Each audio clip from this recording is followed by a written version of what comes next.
ታሪክ ብዙ ባለጸጎችን አይቷል፣ ብዙ ጀግኖችን መዝግቧል።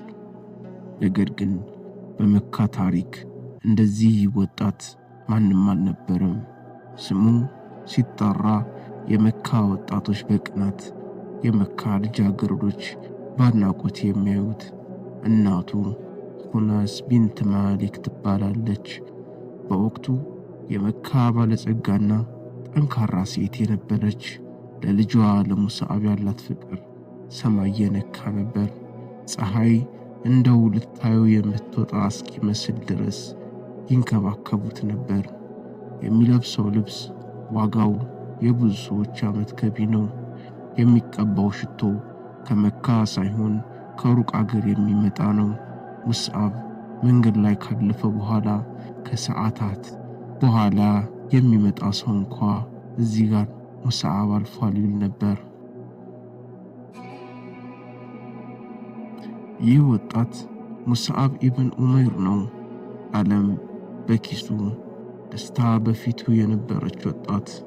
ግን ይህ ሁሉ ውበት፣ ይህ ሁሉ ክብር እንዴት በአንድ ሌሊት ተቀየረ? እንዴት የለማይ ልብስ ለብሶ የተራበ ሆድ ይዞ ለመሞት በቃ? አብረን እንይ። ሙስዓብ ምንም የጎደለው አይመስልም፣ ግን ውስጡ ባዶ ነበር። ነፍሱ ሰላም አጥታለች። በመካ ውስጥ አንድ ወሬ ይሰማል። ሙሐመድ ሰለላሁ ዐለይሂ ወሰለም አዲስ ሃይማኖት አምጥቷል የሚል ወሬ። የሙስዓብ የማወቅ ጉጉት አላስቀምጣለው። አንድ ምሽት የመካ መኳንንት በድግስና በመጠጥ ሲዝናኑ፣ ሙስዓብ በጨለማ ተሸሽጎ ወደ ሳፋ ተራራ ግርጌ ያመራ። እዚያ ዳረል አርቃም የምትባል ምስጢራዊ ቤት አለች። በሩን አንኳኳ፣ ተከፈተለት። ወደ ውስጥ ሲገባ ያየው ነገር አስደነገጠው። እዛ ያሉት ሰዎች ድሆች፣ ባሮችና የተጠቁ ሰዎች ናቸው። ነገር ግን ፊታቸው ላይ ያለው ሰላም እሱ ቤተ መንግሥት ውስጥ ካለ ይበልጥ ነበር። ነቢዩ ሰለላሁ ዐለይሂ ወሰለም ቁርአንን እያነበቡ ነበር።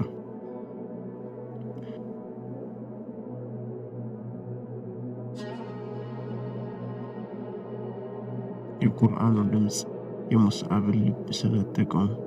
የውሸቱ ዓለም ፈራረሰ። በዚያው ቅጽበት ሰለመ። ግን ይህ እስልምና ሚስጥር መሆን ነበረበት። እናቱ ከሰማች ምን እንደምታደርገው ያውቃል። ለተወሰነ ጊዜ ሁለት ሕይወት መኖር ጀመረ። ቀን ቀን ያው ዘናጭ ሙስዓብ፣ ማታ ማታ ግን የሚያለቅስ የአላህ ባሪያ። ሚስጥር ተገለጠ። ዑስማን ኢብን ጣልሓ የተባለ ሰው ሙስዓብን ሲሰግድ አየውና ለእናቱ ነገሯት። የሙስዓብ እናት በቁጣ አበደች። ያን የምትሳሳለት ልጇን ጠርታ አሰረችው። በጨለማ ክፍል ዘጋችበት። ግን ሙስዓብ አልተበገረም። ከዚያም ጨካኝ ውሳኔ ወሰነች። ሙስዓብ ሆይ፣ ወደ ጣዖቱ ካልተመለስክ እኔም ምግብ አልበላም፣ ውሃ አልጠጣም፣ ፀሐይ ላይ ተጠብሼ እሞታለሁ። እኔ እናቱን የገደለ ተብለህ ትሸማቀቃለህ አለችው። ሙስዓብ ለእናቱ በጣም ይሳሳ ነበር፣ ግን ለአላህ ያለው ፍቅር በለጠ። ቀረብ ባለና እንዲህ አላት፣ እናቴ ሆይ 100 ነፍስ ቢኖርሽ እና አንዱ ሲወጣ አንዱ ቢተካ እኔ ሃይማኖቴን አልለቅም። ብትፈልጊ ቢ ብትፈልጊ ታዩ። ተስፋ ቆረጠች። ከቤት ይወጣ የኔ ልጅ አይደለም ብላ አባረረችው።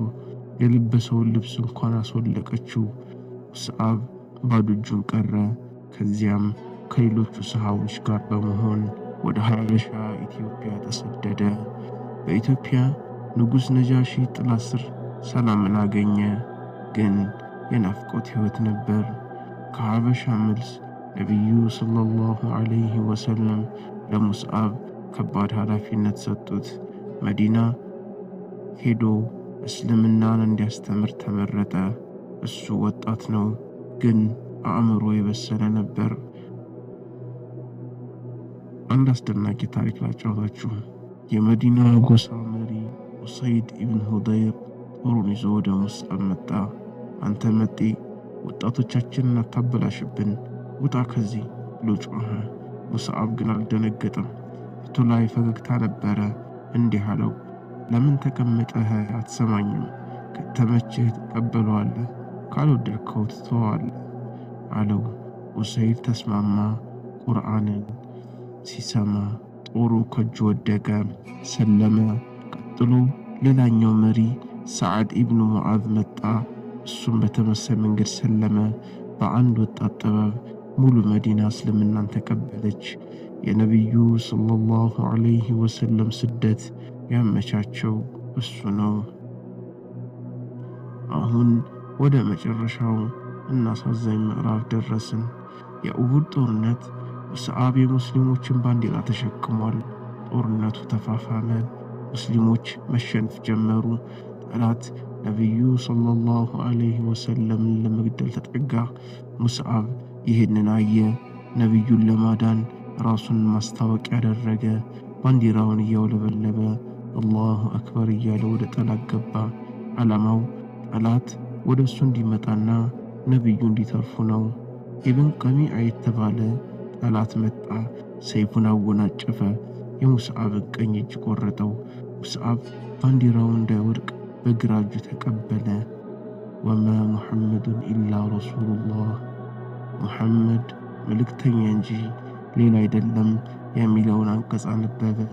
ጠላት እንደገና መታው። ግራ እጁ ቆረጠው። ሙስዓብ አሁን እጅ የለውም፣ ግን ባንዲራው መሬት መንካት የለበትም። በተቆራረጠ ክንዶቹ ባንዲራውን ደረቱ ላይ አጠፈው። በመጨረሻም በጦር ደረቱን ተወጋ። እንደ ሕንፃ ፈራረሰ፣ ወደቀ። ግን እሱ በመውደቁ ነቢዩ ሰለላሁ ዐለይሂ ወሰለም ተረፉ። ጦርነቱ አበቃ። ነቢዩ ሰለላሁ ዐለይሂ ወሰለም በሰማዕታት መካከል ሲሄዱ የሙስዓብን አካል አዩ። ቆሙ፣ አይኖቻቸውን ባቀረሩ። ያ መካ ላይ ሲሄድ ምድር የምትጨነቅለት ቆንጆ ወጣት አሁን አፈርና ደም ለብሶ ተኝቷል። ሶሐቦች ሊቀብሩት ፈለጉ። አንድ ትንሽ ጨርቅ ወይም ከፈን ብቻ ነበር ያለው።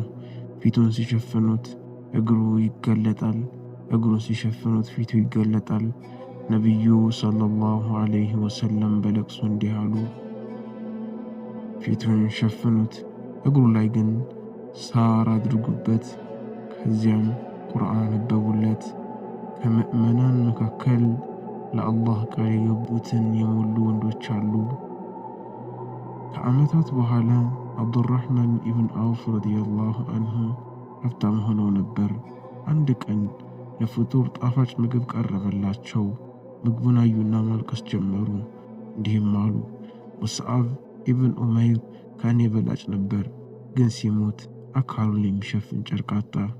እኛ ግን ዱንያ ተከፈተችልን፣ ምንዳችን በዚህች ዓለም እንዳይሆን እፈራለሁ። ምግቡን ትተውት ተነሱ። ይህ ነበር ሙስዓብ። ሁሉንም ነገር ለአላህ ሰጠ። አላህም ጀነትን ወፈቀው። የዛሬው ታሪክ ይህን ይመስል ነበር።